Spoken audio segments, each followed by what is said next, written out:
Shalom semuanya.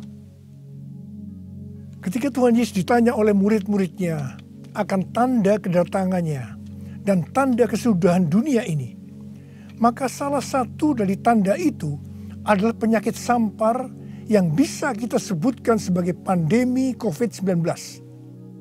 Jadi pandemi COVID-19 adalah bagian dari tanda kedatangan Tuhan Yesus di awan-awan untuk menjemput gerejanya. Ada yang berkata bahwa penyakit sampar sudah terjadi berulang-ulang. Malah pada tahun 1918 sampai dengan 1920 ada wabah flu Spanyol yang menyebabkan 50 juta orang meninggal. Tetapi Tuhan Yesus belum datang. Jangan-jangan setelah pandemi COVID-19 Tuhan Yesus juga tidak akan segera datang. Kalau kita bicara Tuhan Yesus tidak segera datang, ini tidak sesuai dengan yang dikatakan Tuhan Yesus dalam kitab Wahyu. Dalam kitab Wahyu, Tuhan Yesus berkata, "Aku datang segera sebanyak 4 kali. Dan waktunya sudah singkat, waktunya sudah dekat sebanyak 2 kali." Jadi kalau Tuhan Yesus berkata, "Aku datang segera" 2000 tahun yang lalu, apalagi hari-hari ini, pasti lebih segera lagi. Hati-hati, jangan terjebak menjadi pengejek-pengejek yang dengan ejekannya berkata, "Di mana janji kedatangannya itu? Dari dulu keadaan tetap seperti ini. Katanya salah satu tanda adalah penyakit sampar. Mana buktinya? Penyakit sampar sudah terjadi berulang-ulang, tetapi ternyata Tuhan Yesus belum juga datang." Jangan berkata bahwa setelah pandemi COVID-19 Tuhan Yesus pasti datang kembali. Atau jangan juga berkata bahwa setelah pandemi COVID-19 Tuhan Yesus belum segera datang. Kita tidak tahu dengan pasti kapan kedatangan Tuhan Yesus kembali. Hanya Bapa di sorga saja yang tahu. Yang penting Tuhan Yesus berkata bahwa penyakit sampar seperti pandemi COVID-19 ini adalah bagian dari tanda kedatangannya. Tuhan Yesus menghendaki agar kita percaya bahwa Dia akan segera datang. Sehingga kita akan sungguh-sungguh mempersiapkan diri kita untuk menyambut kedatangannya. Saya percaya bahwa sikap orang percaya dari zaman ke zaman yang melihat dan mengalami malapetaka, mungkin itu perang, mungkin itu bencana alam, termasuk penyakit sampar, akan berkata bahwa Tuhan Yesus akan datang segera. Sebagai contoh, Bapak Gereja yang bernama Cyprianus, yang adalah uskup gereja Kartago pada zaman Kekaisaran Romawi, yang mengalami pandemi pada tahun 250 sampai 271 Masehi. Pada saat itu di Roma saja sekitar 5.000 orang meninggal per hari. Cyprianus menyebutkan bahwa pandemi tersebut sebagai akhir zaman. Memang ini terbukti keliru. Akan tetapi dari sisi yang lain kita melihat keyakinannya bahwa ini adalah akhir zaman justru membuat terjadinya kebangunan rohani. Gereja terlibat dalam pelayanan sosial diakonia yang dahsyat. Melihat itu banyak orang menjadi percaya dan gereja berkembang pesat. Jadi setiap zaman seolah-olah Tuhan menciptakan situasi, apakah itu perang, bencana alam, kelaparan, termasuk penyakit sampar, agar perkataan Tuhan Yesus, "Aku datang segera" itu selalu ada di dalam hati orang percaya. Sehingga mereka selalu dalam kondisi berjaga-jaga, melakukan amanat agung Tuhan Yesus, sehingga penuaian jiwa besar-besaran terjadi. Demikian juga dengan adanya pandemi COVID-19 ini, Tuhan menghendaki gerejanya, yaitu kita-kita ini, bergerak menyelesaikan amanat agung sebelum Tuhan Yesus datang kembali. Sejak tahun 2009, setelah Tuhan berbicara dengan begitu serius kepada saya tentang "Aku datang segera", saya selalu memperkatakan hal ini. Saya selalu mengingatkan agar kita lebih intim dengan Tuhan. Hari-hari ini pesan Tuhan kepada kita adalah kembali kepada kasih mula-mula. Ingat, kita adalah calon mempelai wanita dari Kristus. Sang mempelai pria akan datang dengan segera untuk menjemput kita. Kita harus mempersiapkan diri dengan kembali kepada kasih yang mula-mula. Dalam Wahyu 2 ayat 1 sampai dengan 7, Tuhan Yesus berkata kepada jemaat di Efesus, bahwa jemaat di Efesus itu rajin, tekun, tidak dapat sabar terhadap rasul palsu, tetap sabar dan mau menderita oleh karena namaku, kata Tuhan. Tidak mengenal lelah, membenci perbuatan-perbuatan pengikut Nikolaus yang juga aku benci, kata Tuhan Yesus. Pengikut Nikolaus mengajarkan bahwa percabulan tidak akan mempengaruhi keselamatan seseorang dalam Kristus. Ini adalah pengajaran sesat, karena kita perjanjian baru mengatakan hal yang sebaliknya, yaitu bahwa orang yang hidup dalam percabulan tidak akan mendapat bagian dalam kerajaan Allah. Kalau kita melihat ini, saya berkata bahwa jemaat Efesus jemaat yang luar biasa. Akan tetapi Tuhan Yesus melanjutkan dengan berkata, namun demikian, aku mencela engkau, karena engkau telah meninggalkan kasihmu yang semula. Sebab itu ingatlah betapa dalamnya engkau telah jatuh. Bertobatlah dan lakukanlah lagi apa yang semula engkau lakukan. Jika tidak demikian, aku akan datang kepadamu dan mengambil kaki dianmu dari tempatnya, jikalau engkau tidak bertobat. Mengambil kaki dianmu artinya mengeluarkan dari dalam kerajaan Allah. Kesimpulan dari pesan Tuhan kepada jemaat di Efesus, yang juga berarti buat kita semua, adalah apapun yang kita lakukan untuk melayani pekerjaan Tuhan, kalau tidak didasarkan kepada kasih mula-mula, maka Tuhan Yesus berkata, betapa dalamnya engkau telah jatuh. Dan kita harus bertobat. Kalau kita tidak bertobat, Tuhan akan mengambil kaki dian kita. Artinya, kita akan dikeluarkan dari dalam kerajaan Allah. Kasih mula-mula adalah kasih yang kita miliki pada saat kita baru bertobat dan percaya kepada Tuhan Yesus. Pada saat itu kita akan mengasihi Tuhan dengan segenap hati, dengan segenap jiwa, dan dengan segenap kekuatan kita. Pengalaman saya pada waktu itu adalah keinginan untuk selalu berdoa. Keinginan untuk memuji dan menyembah Tuhan. Keinginan untuk membaca Alkitab. Keinginan untuk hidup kudus. Keinginan untuk melayani Tuhan.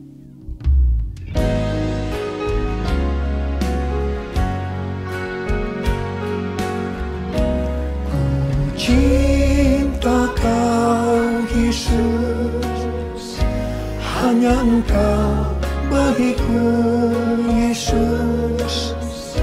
Sungguh ku rindu mengatakannya, betapa aku mengasihimu.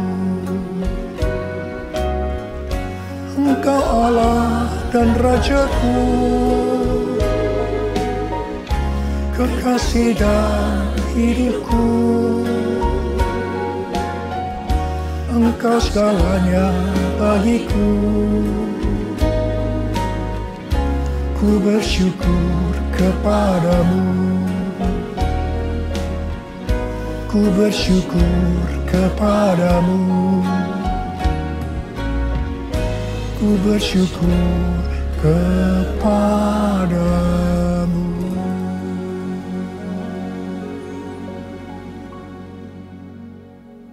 Kalau kita melihat proses keselamatan, maka proses keselamatan terdiri dari 3 tahap.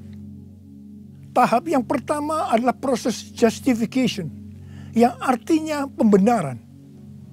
Tahap yang kedua adalah proses sanctification, yang artinya pengudusan. Tahap yang ketiga adalah proses glorification, yang artinya pemuliaan atau pengangkatan. Pada proses pertama, yaitu proses justification atau pembenaran, kita bertobat dan percaya kepada Tuhan Yesus, kita mengalami kelahiran baru, kita mengalami kasih mula-mula. Setelah itu kita memasuki tahap yang kedua, yaitu proses sanctification atau pengudusan. Dalam proses ini, kita akan dikuduskan terus-menerus oleh Roh Kudus dan firman Allah. Sehingga kita menjadi serupa dengan gambarnya, yaitu menjadi murid Tuhan Yesus. Setelah itu, kita akan masuk dalam proses yang ketiga, yaitu glorification, yang artinya pemuliaan atau pengangkatan. Jadi, yang diangkat itu adalah mereka yang menjadi serupa dengan gambar Yesus, yaitu murid Tuhan Yesus. Pada waktu memasuki proses sanctification atau pengudusan ini, dengan berbagai macam alasan, kualitas kasih kita kepada Tuhan, yang tadinya penuh dengan kasih yang mula-mula, bisa berubah menjadi seperti yang terjadi pada jemaat di Efesus. Saya pribadi juga mengalami seperti yang terjadi pada jemaat di Efesus. Tetapi melalui pengudusan secara terus-menerus oleh Roh Kudus dan firman Allah, juga disertai dengan proses yang menyakitkan, saya kembali kepada kasih mula-mula sampai dengan hari ini. Haleluya. Saya akan bertanya kepada saudara, bagaimana kualitas kasih saudara kepada Tuhan? Saya mau mengajak saudara untuk melihat kualitas kasih kita kepada Tuhan melalui kitab Kidung Agung. Kitab Kidung Agung merupakan satu-satunya kitab di Alkitab yang khususnya membahas kasih yang unik di antara dua orang mempelai, yaitu antara Salomo dengan gadis Sulam yang dipercaya dia adalah istri pertama dari Salomo. Karena beberapa nats penting dalam Perjanjian Baru melukiskan kasih Kristus bagi gerejanya dengan memakai hubungan pernikahan, maka kitab Kidung Agung dapat dipandang sebagai melukiskan kasih yang ada di antara Kristus dengan mempelainya, yaitu gerejanya, yaitu kita-kita ini. Sama halnya dengan iman kita yang harus bertumbuh. Demikian juga kualitas kasih kita kepada Tuhan harus bertumbuh. Secara sederhana, kitab Kidung Agung ini menggambarkan 3 tingkat kualitas kasih. Dan ini juga menunjukkan tingkat kualitas kasih kita dengan Tuhan. Tingkat kualitas kasih yang pertama terdapat dalam Kidung Agung 2 ayat 16 yang berkata, "Kekasihku kepunyaanku, dan aku kepunyaan dia." Dalam hubungan kita dengan Tuhan, kita bisa berkata begini, Tuhan milikku, aku miliknya Tuhan. Tingkat kualitas kasih yang kedua terdapat dalam Kidung Agung 6 ayat 3 yang berkata, "Aku kepunyaan kekasihku, dan kepunyaanku kekasihku." Dalam hubungan kita dengan Tuhan, kita bisa berkata begini, aku milik Tuhan, Tuhan milikku. Tingkat kualitas kasih yang ketiga terdapat dalam Kidung Agung 7 ayat 10 yang berkata, "Kepunyaan kekasihku aku." Dalam hubungan kita dengan Tuhan, kita bisa berkata, aku milik Tuhan. Tingkat kualitas kasih yang pertama bisa dikatakan ini adalah kasih yang egois. Karena yang dikedepankan itu, Tuhan adalah milikku, baru aku milik Tuhan. Maka yang selalu dipikirkan hanya soal diberkati. Jadi karena Tuhan milikku, berkati aku dong Tuhan. Biasanya jarang bertanya kepada Tuhan tentang apa yang dikehendaki Tuhan dalam setiap rencana atau langkah yang akan dilakukan. Jadi kalau dia punya rencana, langsung akan minta supaya Tuhan memberkati. Biasanya juga jarang menyinggung tentang apa yang harus kita lakukan untuk melayani Tuhan. Itu tingkat yang pertama. Tapi tingkat kualitas kasih yang kedua bisa dikatakan sebagai kasih bersyarat. Aku milik Tuhan. Tuhan adalah milikku. Sekarang yang dikedepankan adalah aku miliknya Tuhan. Baru setelah itu Tuhan adalah milikku. Berarti mulai ada satu peningkatan. Di sini mulai ada menyinggung tentang melayani Tuhan. Tetapi dengan syarat. Supaya Tuhan memberkati. Jadi motivasi mau melayani karena mau diberkati Tuhan. Itu tingkat kualitas kasih yang kedua. Tetapi sekarang tingkat kualitas kasih yang ketiga. Inilah yang disebutkan kasih yang tidak egois. Kasih yang tidak mementingkan dirinya sendiri. Ini adalah kasih yang semula. Aku milik Tuhan. Titik. Tidak ada embel-embelnya lagi. Mereka yang memiliki kasih mula-mula akan berkata, aku milik Tuhan. Bukan milikku sendiri. Aku ini adalah milik Tuhan. Aku sudah dibeli. Dan harganya telah lunas dibayar. Aku dibeli dengan harga yang mahal. Yaitu dengan darah Yesus. Mereka yang memiliki kasih mula-mula akan berkata, jika aku hidup untuk Tuhan. Dan jika aku mati untuk Tuhan. Jadi baik hidup atau mati, aku adalah milik Tuhan. Mereka yang memiliki kasih mula-mula akan berkata, aku hidup, tetapi bukan lagi aku sendiri yang hidup, melainkan Kristus yang hidup di dalam aku. Hidupku bukannya aku lagi, tapi Yesus dalamku. Hidupku bukannya aku lagi, tapi Yesus dalamku. Yesus hidup, Yesus hidup dalamku. Hidupku bukannya aku lagi, tapi Yesus dalamku. Tapi Yesus dalamku. Orang yang memiliki kasih mula-mula sudah tidak memikirkan lagi tentang diberkati atau tidak diberkati oleh Tuhan. Yang paling penting adalah hidup menyenangkan hatinya Tuhan. Melakukan kehendaknya Tuhan. Seperti Tuhan Yesus berkata dalam Yohanes 4 ayat 34. Makananku ialah melakukan kehendak Dia yang mengutus aku dan menyelesaikan pekerjaannya. Makanan adalah sesuatu yang sangat vital dalam hidup ini. Mendapatkan makanan adalah motivasi manusia dalam bekerja atau berusaha.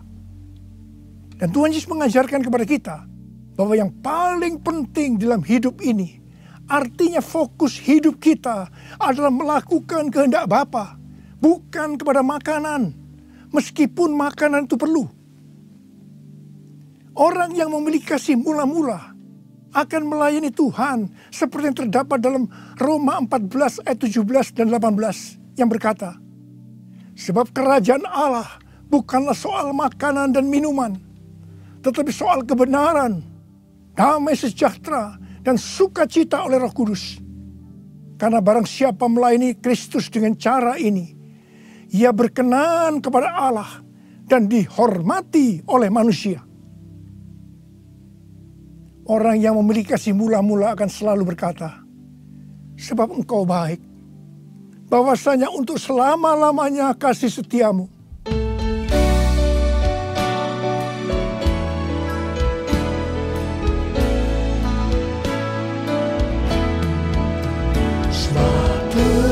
Hamba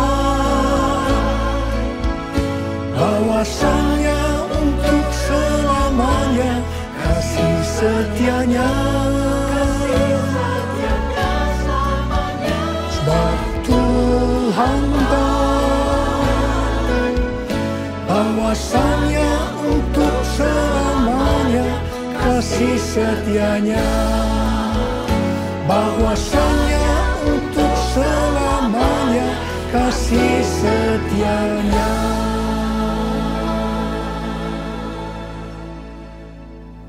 Pujian ini diajarkan oleh Daud dan terus dinyanyikan setelah zaman Daud.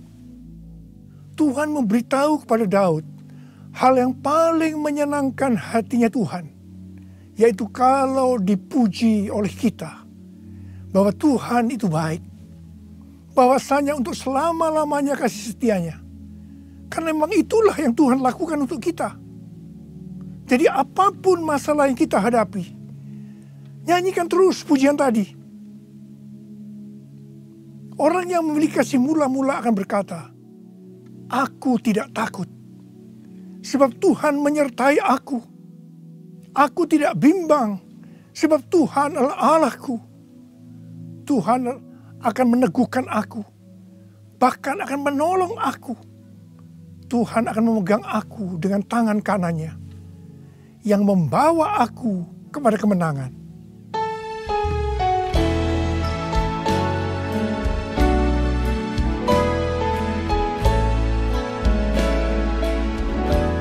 Ku tidak takut, sebab Kau besertaku. Ku tidak bimbang, sebab Engkau Allahku. Engkau meneguhkanku, bahkan menolongku. Kau batu karangku, Yesus Tuhan. Yesus memegangku dengan tangan kanan-Mu. Yesus memberiku kemenangan. Yesus memegangku dengan tangan kanan. Yesus memberiku kemenangan. Yesus memberiku kemenangan. Yesus memberiku kemenangan. Haleluya. Orang yang memiliki kasih mula-mula dalam masa pandemi COVID-19 ini akan tetap percaya kepada janji Tuhan dan terus memperkatakannya. Orang yang memiliki kasih mula-mula akan berkata, Tuhan, saya mau menyelesaikan amanat agung dengan kuasa dari Roh Kudus, yaitu Pentakosta yang ketiga. Tuhan, saya berjanji untuk memakai mulut ini hanya berbicara tentang firman Tuhan, bukan yang lain-lain. Orang yang memiliki kasih yang mula-mula akan melakukan firman Tuhan seperti yang terdapat dalam lagu ini. Aku mengasihi Engkau Yesus dengan segenap hatiku. Aku mengasihi Engkau Yesus dengan segenap jiwaku. Ku renungkan firman-Mu siang dan malam, ku pegang perintah-Mu dan ku lakukan. Engkau tahu ya Tuhan, tujuan hidupku hanyalah untuk menyenangkan hati-Mu. Menyenangkan hati-Mu, menyenangkan hati-Mu.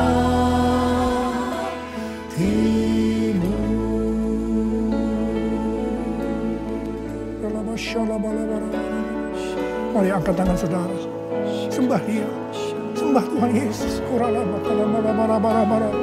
Tuhan Yesus, sembah. Yang sudah berbahasa roh saat ini. Yang belum, terus katakan haleluya, haleluya. Orialala bakana maya ralala barabara. Oh raraba sande. Ikarala maya rala bala bala bala bala bala bala bala bala bala bala bala. Orala bala bala bala. Orialala bala bala bala bala. Orala bala bala bala bala. Orala bala bala bala bala bala. Ore de beda bala bala. Hamba berdoa buat anak-anak-Mu ini semua Tuhan. Hamba berdoa mereka kembali kepada kasih yang mula-mula. Kembali kepada kasih yang semula. Kasih yang mula-mula. Ya Tuhan, hamba berdoa buat mereka. Tuhan, terima kasih. Terima kasih ya Tuhan, terima kasih Engkau akan segera datang untuk kali yang kedua. Bapa, hamba berdoa di tengah pandemi COVID-19 ini. Anak-anak-Mu yang mengalami bermacam-macam masalah. Engkau yang tolong mereka ya Tuhan. Tolong ya Tuhan. Mungkin mereka ketakutan, kebingungan. Ketakutan yang berlebihan, paranoid Tuhan. Tolong mereka ya Tuhan. Yang terpapar dengan COVID-19 sakit Tuhan. Dalam nama Yesus, aku sekarang perintahkan COVID-19. Kau keluar. Sembuh dalam nama Yesus. Sembuh dalam nama Yesus. Sembuh dalam nama Yesus. Oh Tuhan, terima kasih. Katakan terima kasih. Terima kasih ya Tuhan. Terima kasih ya Tuhan. Terima kasih. Terima kasih ya Tuhan. Terima kasih. Oh rala bara bara bara bara. Terima kasih. Oh rala bara bara bara. Terima kasih. Dalam nama Yesus. Dalam nama Yesus. Amin. Mari saudara-saudara, kita akan masuk dalam perjamuan kudus. Kita akan mengingat ayat ini. Sebab setiap kali kamu makan roti ini dan minum cawan ini, kamu memberitakan kematian Tuhan sampai Ia datang. Perjamuan kudus adalah perjamuan Tuhan Yesus sendiri. Setiap kali kita masuk dalam perjamuan kudus, Tuhan Yesus selalu berkata, biarlah ini menjadi peringatan akan daku. Karena itu mari arahkan hati kita kepada Tuhan. Kita akan mengingat kebaikan Tuhan. Mari tundukkan kepala. Tuhan, siapakah kami ini sebelum kami mengenal Engkau? Kami semua orang berdosa. Upah dosa adalah maut, mati. Tapi Engkau yang tidak berdosa telah dijadikan dosa oleh karena kami. Engkau harus mati dengan penderitaan yang luar biasa ya Tuhan. Itu Engkau ya Aba. Betapa baiknya Engkau. Engkau jadikan kami sebagai anak-anak-Mu. Engkau tuntun kami, Engkau bela, Engkau lindungi, Engkau berkati. Engkau sembuhkan kami, Engkau ajar kami ya Tuhan. Engkau juga menghajar kami kalau kami salah Tuhan. Terima kasih ya Aba. Terima kasih Engkau itu adalah Engkau ya Tuhan. Tuhan Yesus akan memberkati saudara melalui perjamuan kudus ini. Tapi Tuhan mau kita makan dan minum dengan cara yang benar. Karena itu masing-masing sekarang berdoa. Lihat keadaan dirimu masing-masing. Jangan menyimpan dosa. Kalau ada dosa yang Tuhan ingatkan saat ini, langsung minta ampun. Ampuni saya Tuhan. Ampuni saya. Katakan ampuni. Ampuni ya Tuhan. Ampuni. Supaya sudah diberkati oleh Tuhan. Tuhan ampuni anak-anak-Mu. Kau melihat mereka yang sedang meminta ampun di hadapan Tuhan. Ampuni mereka. Kasihani mereka ya Tuhan. Kasihani. Layakkan kami masuk dalam perjamuan kudus. Kami akan masuk dalam perjamuan kudus dengan hati yang penuh sukacita. Hati bersyukur. Dalam nama Yesus kami berdoa. Amin. Sekarang, mari. Angkat roti di tangan kanan saudara tinggi-tinggi. Sebab apa yang telah kuteruskan kepadamu telah aku terima dari Tuhan. Yaitu bahwa Tuhan Yesus pada malam waktu ia diserahkan mengambil roti dan sesudah itu ia mengucap syukur atasnya. Ia memecah-mecahkannya dan berkata, inilah tubuhku yang diserahkan bagi kamu. Perbuatlah ini menjadi peringatan akan aku. Sudah dikasih Tuhan.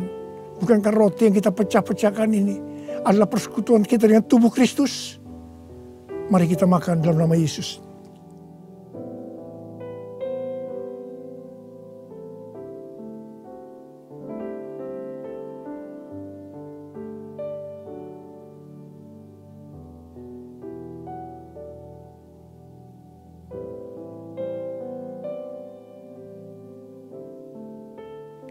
Sekarang angkat cawan di tangan kanan saudara tinggi-tinggi.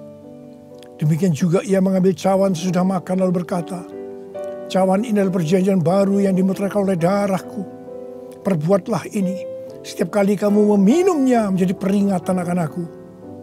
Saudara kasih Tuhan, bukankah cawan pengucapan syukur, yang atasnya kita ucapkan syukur adalah persekutuan kita dengan darah Yesus. Mari kita minum dalam nama Yesus.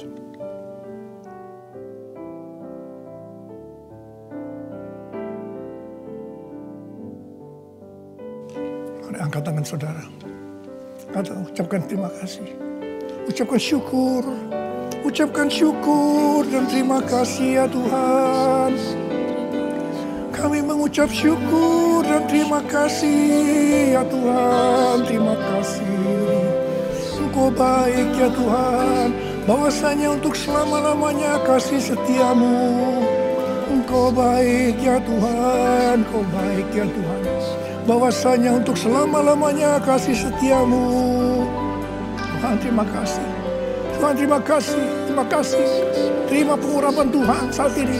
Angkat kedua tanganmu, terima urapi anak-anakmu, terima pengurapan Tuhan, terima. Terima kasih Yesusku, terima kasih Yesusku, puji syukur hanya bagi Tuhanku.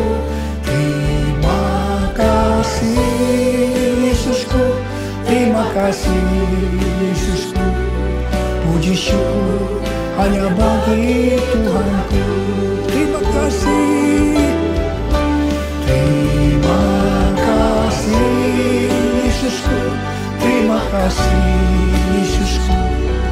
Puji syukur hanya bagi Tuhanku.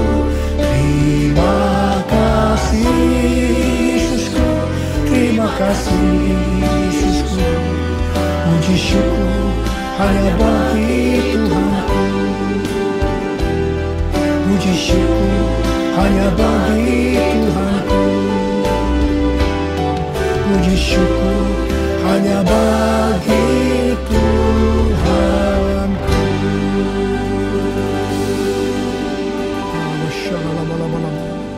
Oh ya terima kasih. Terima kasih ya Tuhan. Terima kasih. Berkati anak-anakmu. Terimalah berkat Tuhan. Kasih karunia berlimpah-limpah daripada Allah Bapa dalam anak yang tunggal Yesus Kristus. Persekutuan yang manis dengan Roh Kudus menyertai saudara sekalian mulai hari ini sampai Tuhan Yesus datang menjemput kita di awan-awan dan bahkan sampai selama-lamanya. Yang percaya bersama-sama katakan amin. Kami terima kuasa-Mu Tuhan.